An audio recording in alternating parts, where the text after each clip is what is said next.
We are live, we are live, we are live, we are live. Good evening to everyone that is following us on this page and also on other pages, the Shekinah Legacy Foundation, Instagram, Dr. Stanley Maposa, and anywhere else where you will be able to get this broadcast from.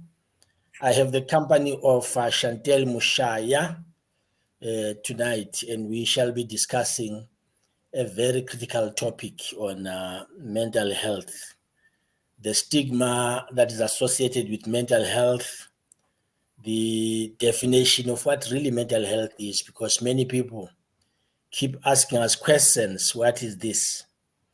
Because from an African point of view, people think that when you say mental health, you're talking about somebody who's crazy, somebody who's mad.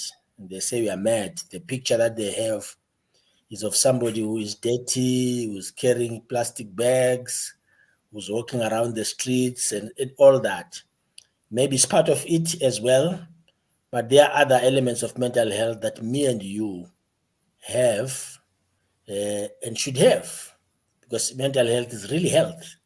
And sometimes we just quickly talk of disorders and challenges, but mental health is positive, and we don't want them to move it to challenges or to disorders. And that's the discussion today. Chantel, over to you. Can you just tell us a little bit about who you are, where you are based? You are the founder of an organization. I don't want to preempt that. Garden Services, Healing. You'll correct me if I'm not getting it well for now, but tell the listeners and the followers of this program who you are, where you come from, where are you based currently, and your organization before we enter into, the deeper discussion of mental health. Good evening, Doctor. Good evening to all our listeners. Thank you for joining us. And what an amazing introduction about mental health, Doctor. And I really love some of the aspects that you highlighted. And I cannot wait for us to dig into those topics and just discuss some of those challenges that you mentioned. So my name is Chantel Muchaya, and I'm the founder of Garden of Healing Counseling Services. I'm a registered mental health practitioner and also work for organizations such as SEDEC, the South African Depression and Anxiety Group. So Garden of Healing is based in East London, in a small town in the Eastern Cape, but we also offer online counseling services. And I myself, I'm always on the road most of the time because of in the different projects that I'm involved in. I try not to limit myself, my services to the Eastern Cape or East London. I try to operate in many places as I can and spread awareness and assist people that need help. And our hope and our goal, rather, for Garden of Healing is for it to be able to interact, to operate rather globally, especially in different African countries that really need help, especially in rural communities. Wow, what a vision, really. East London is just the geographical location, but the vision, the aspiration, and the dream is beyond East London, and I like that. Thank you so very much. Yeah, you talked about that you are registered as a counselor with the organizations that are reputable, and that's another area of interest when we discuss with people, because they ask us if you're referring us to Chantel, you're referring us to Nomusa, you're referring us to Stephen, to Temba, how secure are we and the information that we will be giving these particular individuals? And because that's also another element of stigma, that if I come and share with you my life, my issues, the next day all my issues are on Facebook, all my issues are on WhatsApp, even if the name is not written, but I can always see that this is my story, it has been shared. So how would you answer that? All right, so my answer to that is that because I'm a registered professional with the Association of Supportive Counselors and Holistic Practitioners, and also because of my vast experience in the mental health industry, especially working with organizations such as SEDEC, I respect confidentiality a lot. I am really grounded in that value, because I strongly believe that each and every individual deserves a safe space where they can share their challenges with their problems without having to worry about being judged, or people, sharing their problems with someone else or making fun of them. And that is one of the biggest challenges, unfortunately, we experience in South Africa. Many times I interact with members of the community or clients complaining that, they don't want to receive services in some public hospitals or organizations because a neighbor works there, and that word neighbor is known of having a reputation where they share people's information, and they wouldn't want to go there because some practitioners do not respect confidentiality. And that is something that we value at Garden of Healing. So clients or people that want to interact with us or make use of our services should never have to worry about confidentiality. Thank you very much. Thank you very much. That's a critical point, that every time we get to be asked about. Okay, let's get into the subject matter. What is mental health according to you? It may not necessarily be textbook definition, but when somebody says mental health and they're talking to you, what would that mean? All right, so for me, and I always explain this in the most easy and simple way for people to understand, and is that mental health, all we're talking about is our emotions, right? Because we're all human beings, and as human beings, we experience all sorts of emotions. We experience happy emotions. Sometimes something makes us sad. We feel frustrated. So when we're talking about mental health, we're talking about experiencing all those different emotions and finding ways to adequately process those emotions without them getting to a point where they're interfering with our daily lives.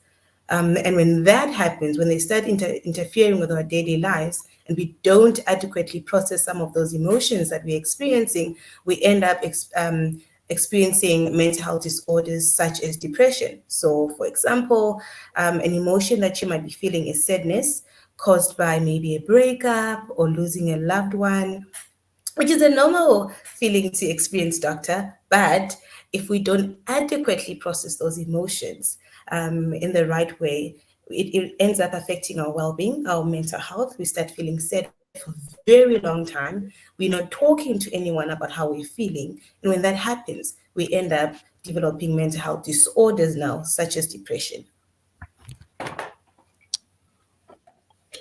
Thank you very much for that explanation and a very sound definition of what mental health is and what is not, because it's a combination of what it is and what it is not that is essential for this particular discussion. Um, you have said something that is interesting there in terms of people's definition versus the correct definition of what mental health is. And we will come back to that.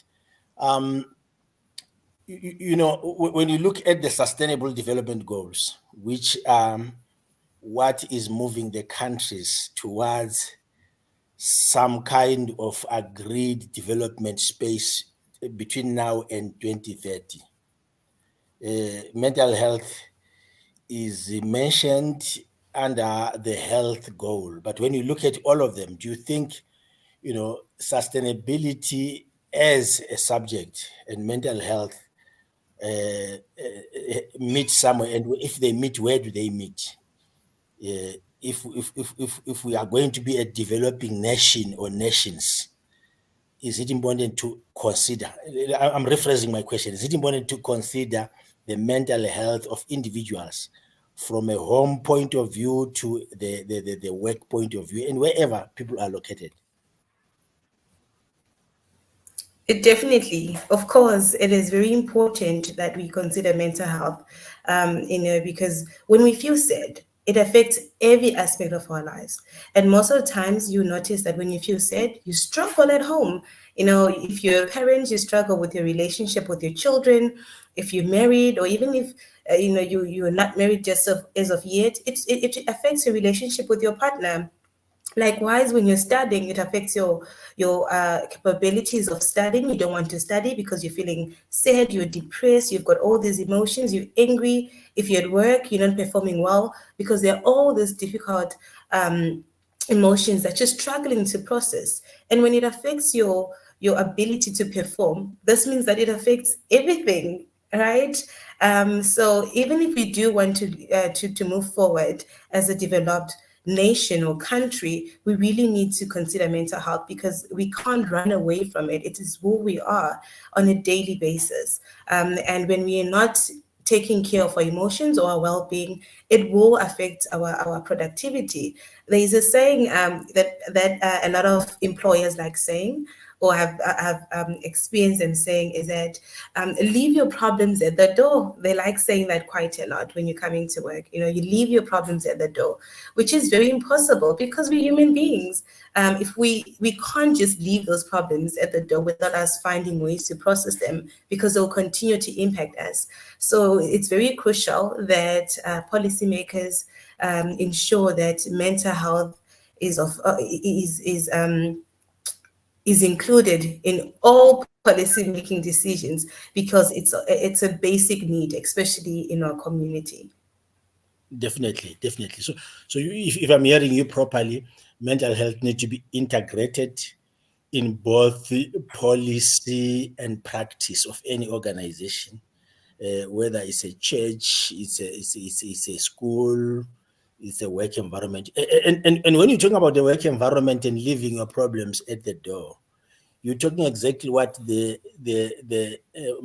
Global Mental Health Day theme was about. The theme was it's now time to prioritize mental health at the workplace. And I want you to talk about that theme and how you understand it as a theme, but also how you would want us to implement it as a theme within the South African context, but also global context. And why would this theme say it's now time to do that? What has been happening before? All right. That is quite an interesting topic of discussion, Doctor. Um, so, what has been happening is that many companies or organizations have not been prioritizing mental health in the workplace. And when we're saying mental health, we are not only talking about, for example, depression. Substance abuse is also another problem. And I think in South Africa, many organizations experience this from their employees. So it's quite a very distressing topic of concern. So when it comes to, for example, mental health, many companies haven't been really practicing that or shedding light on mental health. Employees are just expected to come to work, as I said, leave their problems at the door and function. But we are not robots. We are human beings, and that is what differentiates us from robots because we have emotions. So it's about time, and all that we're saying as mental health practitioners globally or advocates of mental health, all we're saying is that consider that we are people, we are human beings. Provide us with a safe space to process our emotions or share when we're not doing well. Create a positive working environment because what happens in most working environments is that they become very toxic, be it because of the way that the employer conducts themselves, unnecessary tension in the workplace, lack of access to resources. So all we're saying is let's make the workplace a peaceful workplace. And when a workplace is peaceful, the productivity also improves, right? Because when you're happy, you perform better. If there is something that is making me unhappy that has nothing to do with work, do not tell us to leave it at the door. Create safe spaces where we know that there is employee wellness centers that we can go to and say, hey, I am struggling in this and this and this. And we are able to be provided with assistance. That way, when we are happy and we're in a peaceful environment, we are able to perform better at work and produce better productivity. I like that. And the stigma that's related to that, to say, if I have disclosed that I have mental health challenges, my supervisor will keep that in their mind. And when promotion comes, I will be excluded because they say this guy, he has got challenges. Don't give him this promotion, give to X. because X is a better worker. X has never complained, but maybe X has not complained, but is processing a lot within themselves, and Definitely. we are trying to compare apples to bananas, and in the process, stigmatizing people and killing productivity and all that. Do you think I'm accurate? Definitely. Yeah. I Very accurate, Doctor. I agree with what you're saying. And it's a very powerful and very interesting point that you raised. You know that we keep on being compared. You can't compare apples and bananas. They're the fruit, but two different fruits. So it's very important. And now we're at the time of the year in October where many of us are experiencing burnout. We are tired. We are battling to hang in there. So it's very important that also our employers bear this in mind and remember that us saying that, I am tired or I cannot or I need help. It doesn't mean that I'm not good at what I do. It's just that at this point in time, I'm battling and some assistance would truly be appreciated. And creating this can be achieved through creating strong support networks within the organization and encouraging employees to have open discussions and conversations when they are struggling, and always ensure that there is support available because we're not working for different organizations, especially if we're working for the same company. We should be working towards one goal and delivering that goal, even if it means that giving another person some time off so that they can recharge, allowing them to attend those counseling sessions without telling them that, you know what, if you do go for those counseling sessions, who is going to perform your work? But finding ways to ensure that they are still able to go for those counseling sessions or take care of their mental health and still perform whatever task that is required of them. Wow, so wonderful. So. Let's come to young people. My research indicates that ages of about 22, somewhere there, to around 29 are the group where there is so much of mental health challenges. Of course, everybody is affected, but within that particular age group, what do you think are the things that really would be different from other age groups, and what is that age group struggling with, from a practical point of view, that makes the mental health to almost find itself sitting and hovering in that age group, and quite a number Mhm. of suicidal cases, attempted suicide would be in that particular age gap. Do you think that there's something that needs to be done and seen, whether they are in the family or they are in the workplace? Most of the problems that I have rather been exposed to are mostly rooted in the family. And I think what happens is that a lot of the older generation do not understand that the generation we have now is a completely different generation. And what used to work for them in the past is necessarily not going to work for us. And the current generation loves expressing their emotions and their feelings, and we like talking about things. And when we're exposed to something, that doesn't sit well within us, it causes trauma. And trauma is another mental health disorder. So a lot of family challenges, for example, that were rooted in childhood trauma. So maybe that child or that teenager now was exposed to traumatic events as a child, be it being raised in a violent household or community, and some of even the teenagers are victims of rape or were molested when they were young. So it's things like that, or even being exposed to substance abuse. So it's all those different childhood traumas that come to play. And it results in many of them trying to make use of substance abuse or different types of substances to sort of help them numb the pain because they don't know how to express their emotions.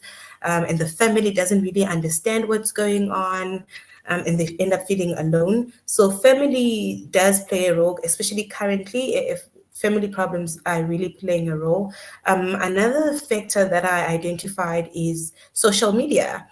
And it's quite sad because social media is meant to empower us and However, currently there's a trend of actually social media doing more harm than good, because there's a lot of competition now on social media. And it's quite sad that when people are going through a difficult challenge, they don't usually post that, well, I don't have food at home today, or I am struggling with this. People are not keen on sharing that. I'm not sure if you've noticed that, Yeah, Doctor. yeah. I've never seen somebody saying, no, I have nothing. Everybody looks fabulous, look glamorous in social media. And I think, as we are saying, then somebody says, oh, my friends that I went with to school bought a car I don't have. My friend that I went with to school has this achievement. And then that pressure then begins to affect the individual that thinks they have not arrived where others should be. Definitely. That is a very important and valid point, Doctor. So it's all of that competition, and also bullying. There's a lot of cyberbullying that takes place on social media. We are told that you're not beautiful enough, you are fat, and all these terrible things that's taking place on social media. You can have a private conversation with someone, and that person can take a screenshot and start sharing that screenshot and of that conversation with so many people, and some of those conversations are meant to be private. So social media, yes, it's amazing. It has created easy access to communicating with people globally. However, it has also created a lot of problems, and there's something that needs to be done there. One way or the other, we definitely need to restructure a few things there to make it more favorable, because currently it is causing a lot of harm. Another challenge that I also identified is unemployment. I think Yes, that is yes. playing a huge role, Doctor. Yep, yep. I want us to go back to that issue where you said, parents do not understand the generational issues of the children now. If I gathered the old people, adults, parents, and said, okay, maybe we are on the side of the younger ones, or you bring other younger ones, younger than yourselves, and say, can you tell us as adults what we don't know, so that we can understand?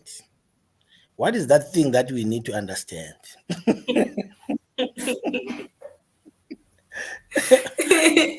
So the challenges differ from individual to different individuals to start with, because we are emotional beings. We experience different emotions as well, even though the theme might be same, and we react differently to different scenarios. But I think some of the important things to understand, um, is that we do not mind asking questions anymore. And Yes. previously, especially in most African countries, communities and countries, we were told that, well, you do not question an older person. Now we've got questions. We want to understand. And when we ask questions, or when we're questioning things, it doesn't necessarily mean that we're being disrespectful, but we want to know better. We want to understand better. So now we have this generation that would ask, well, who is my father, for Okay. instance? And mothers don't want to have that conversation, Mhm. and it is a conversational conversation, and it is an emotional one, but we want to have those conversations. We want to have those difficult conversations. And I think another aspect is that we're emotional beings. So we want to be supported. We don't want to always be criticized, because many a times we're constantly criticized, and now we need more support, more encouragement, because it's difficult. There's a lot of competition, as you mentioned earlier, Doctor, and going on social media, there's a lot of competition. We are struggling to get jobs, and not because we're lazy, because many a times we told, yo, this generation is lazy, man. But we are trying. Wow. Wow. No, no, you So are we are really trying. educating. Yeah, you are really educating me and others that are listening, especially, parents, as I indicated, that sometimes, parents says, I've tried everything. I have sent this child to school. I've done this, and they count a lot of things. But how they are turning out to be, talking about the issues of alcohol abuse and that, I don't know what I should do. And this person, and I talk to them, they say, I'll understand. Yeah. That is true indeed. And maybe if we can also touch on substance abuse. So the Yes, yes, reason why yes. many teenagers currently are running to substance abuse is because they're dealing with all those different challenges and they want to numb the pain, right? That's one of the leading factors. It's a lot of trauma, it's a lot of challenges they're going through, and because there isn't a lot of awareness regarding mental health, they don't know how to deal with these challenges, and also because of the stigma that comes with mental health. They don't know how best to express themselves, so they run to substances. But another leading cause for also substance abuse is that many times people end up getting addicted because, well, they wanted to have fun. They were just trying something new, and from trying something new, it turned out to be fun, and it resorted to them just being very dependent on this drug because, well, it makes them feel better. Going to the club and drinking that alcohol and being amongst people, it makes them feel like they're not alone anymore.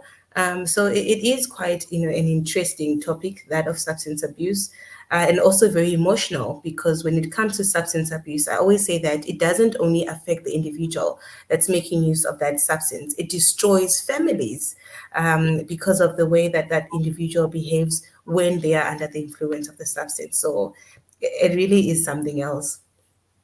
Wow, you have really given it very, very well, because you're talking about the fact that, if I'm hearing you well, you're talking about the fact that substance abuse can lead to mental health challenges, but in some other cases, it is used as an attempt to try and numb and correct substance mental health challenges.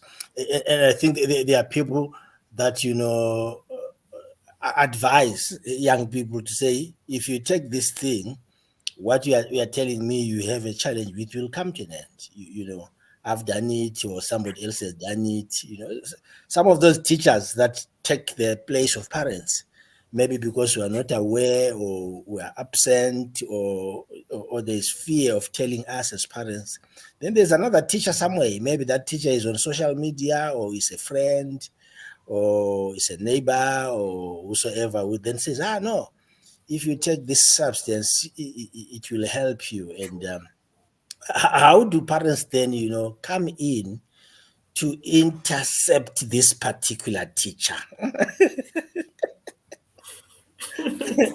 Oh, this is this is quite a Is a tough one. social media teacher, is a friend, is a peer, is a whatever, who's educating people, who's creating the awareness, because it's also an awareness of some sort, but it's a negative awareness, bringing substance abuse into the picture, rather than saying, okay, go and look for a counselor, or go and tell this to someone else. But this kind of helper is disconnecting somebody to something that will destroy them at the end. What's your comment?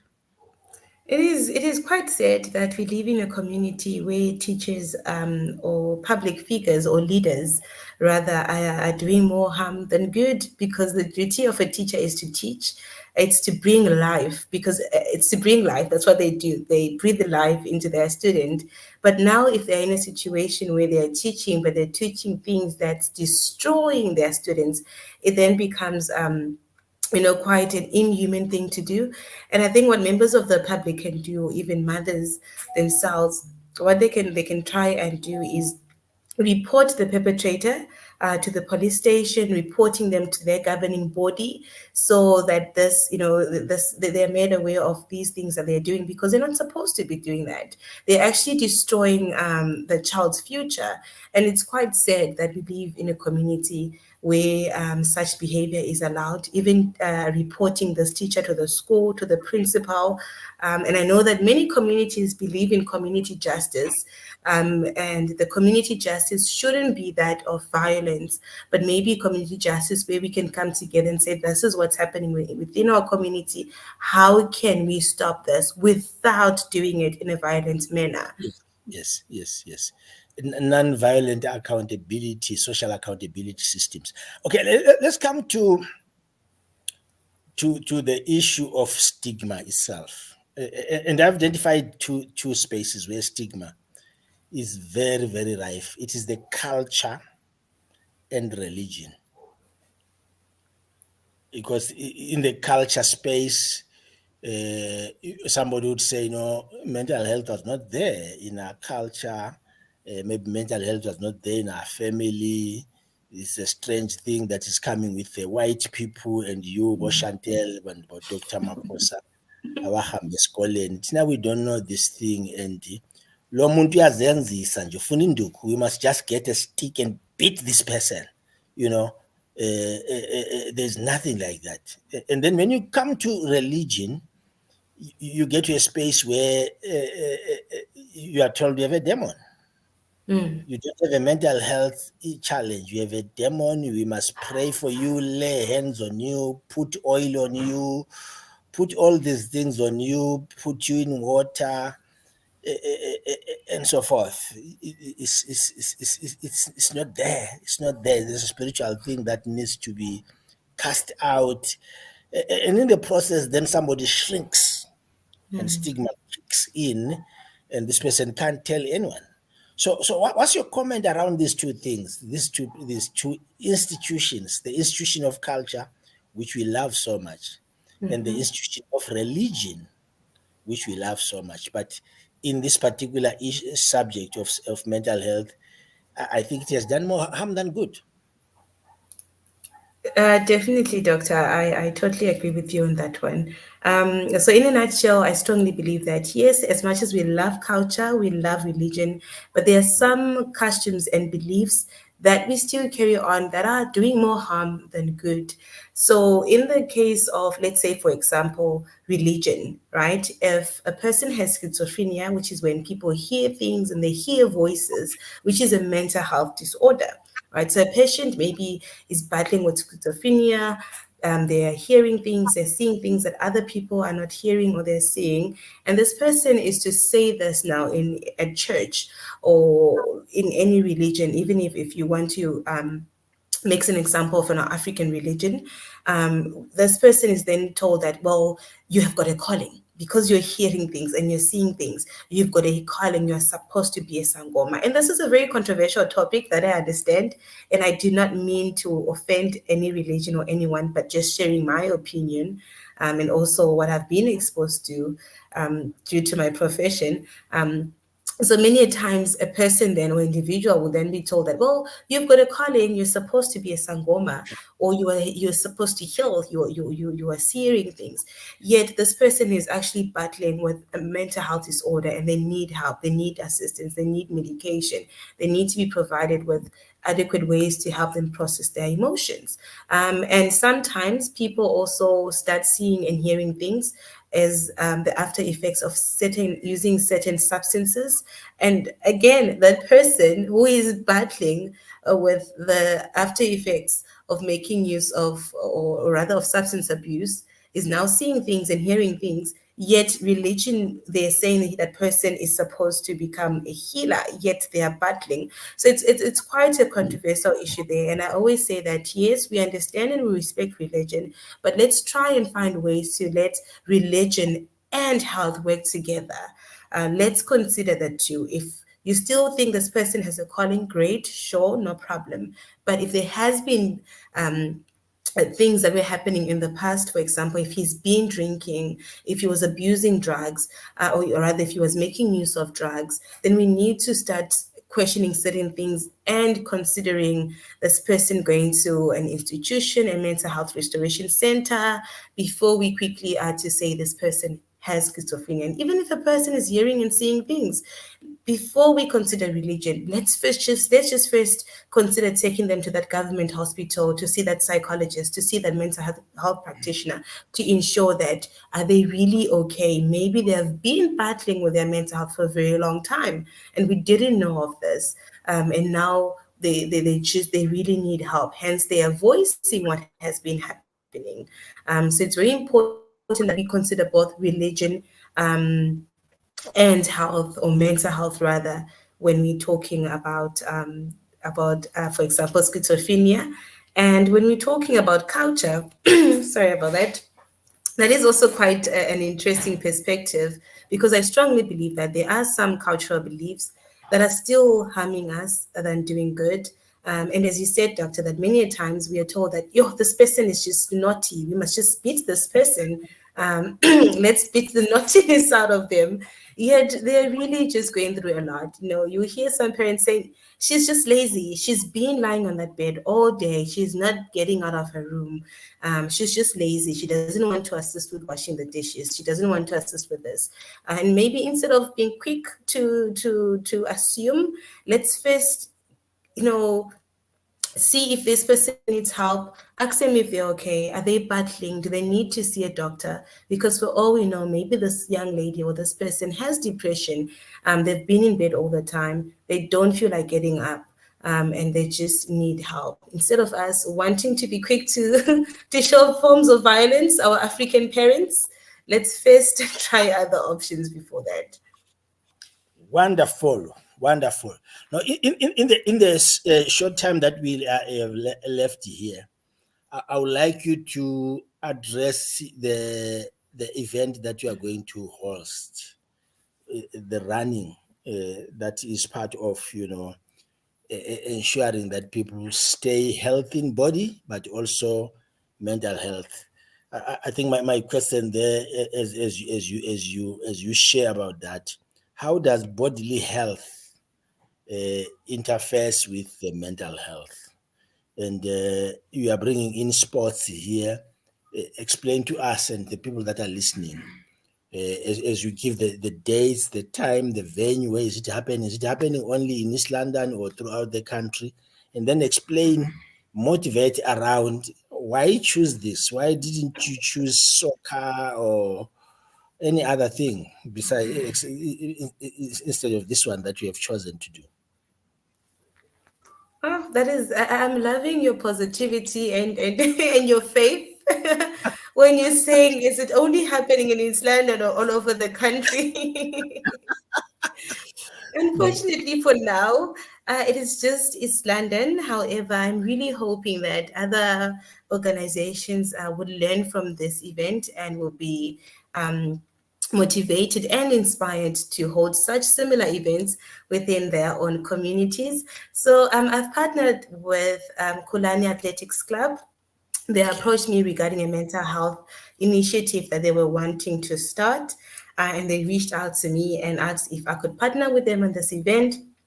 And the purpose of the event is to spread awareness about mental health. And this will be done through a run. There's a 10-kilometer run and a 5-kilometer fun run. So all members of the community can come and participate, be it professional runners or people that just want to come and have fun and support. There's many prizes to be won from Wow. both 10 kilometers and 5 kilometers. Yep. including three including three counseling sessions as well that will be won. There is cash prizes that are going to be won. And everyone that participates in the 5 kilometer run gets to receive a medal, which is awesome, whether you win or lose. So I think it's going to be a fun day. And the main purpose of that is just encouraging people to take care of their mental health, spread awareness about mental health, because I will be there myself in person at Vukuwambe Special Needs School in Danzane, in East London. And I'll be there with my team and we'll be spreading awareness about mental health. So even if there are members of the community that are listening and they've been worried about their loved one, or they themselves are battling with emotions that they're struggling to process, please pop by, come to our booth, let's have a chat, and let's find ways to assist you.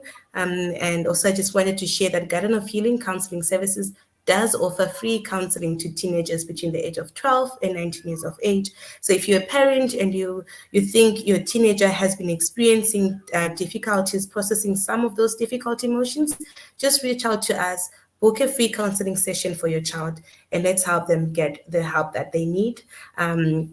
And you can also get them to join the Kulani Athletics Club. So Yes. the reason why we chose the reason why we chose athletics, it's because athletics chose me. So athletics chose us. And the best thing about athletics is that anyone can participate in the run. And you can Yes. even go for a jog in the morning, which is the best way of just processing your emotions. So you don't have to be a professional to get fit. I think it's very easy. You don't have to complain that you don't have money to join a gym. All you have to do is wake up early in the morning or even in the evening, whatever time that suits you best, and just go for a walk, just go for a run, just go for a jog. Because when you participate in that activity, you're releasing some of those happy hormones, you're allowing yourself to process your emotions, you're leaving the house, you're interacting with people. Because what happens at many times is that when someone is suffering from a mental health disorder, they tend to isolate themselves from people, they're not active, they're always at home. So participating, for example, in athletics such as running, it assists you to go out, be in nature, and meet different people, and also take care of your health, take care of your physical health. Amazing, amazing, amazing. There you are, friends and colleagues and family in East London. Kolani Athletics Club, together with the Garden of Healing Counseling Services, have an event. And fun is there, awareness creation, counseling, prizes, all the things that Chantel has been discussing here. Please don't miss this opportunity. What are the dates and time?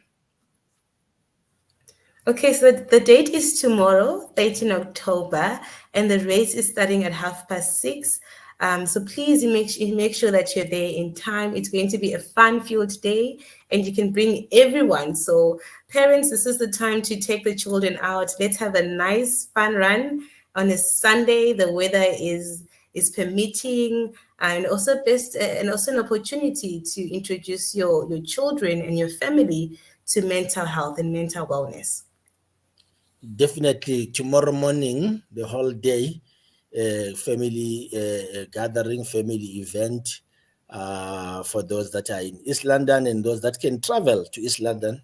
You can fly in and come in at night, or you can drive in wherever you are close to that space. This is an opportunity. Actually, this is Mental Health Month, and the whole month, everybody must be participating in mental health in one way or the other. So here is a group of people that are participating.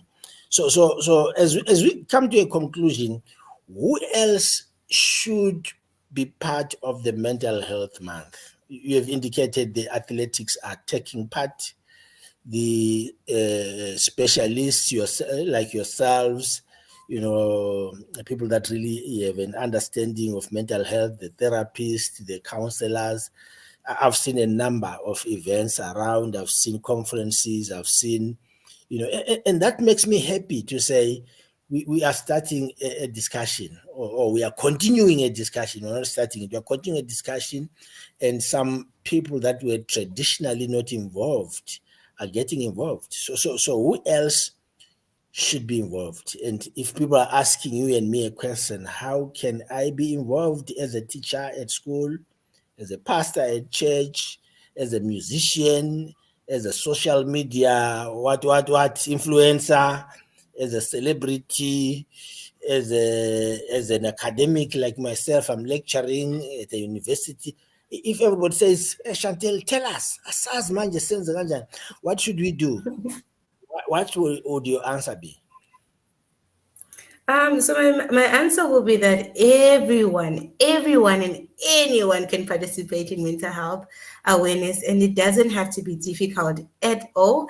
It starts with doing the small little things, telling someone that, you know what, you look beautiful today. Umuhle.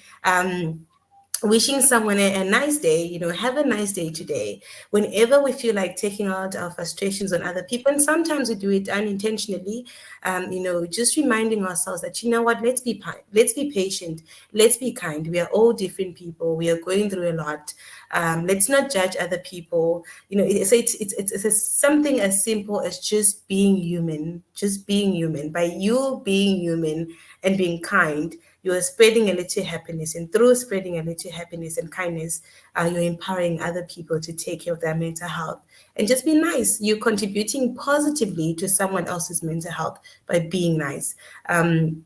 And for those that have got the power and the impact to do a little bit more, it could be educating yourself about different types of mental health disorders so that you're in a position to best assist when you see a loved one or anyone struggling, creating content that is centered around mental health, even if it's just what is depression, going on reputable websites where you can learn about mental health, share the information that they are writing, go on their page, sharing their posts, volunteering as well. We always need volunteering wherever you can, and just assisting people that need help.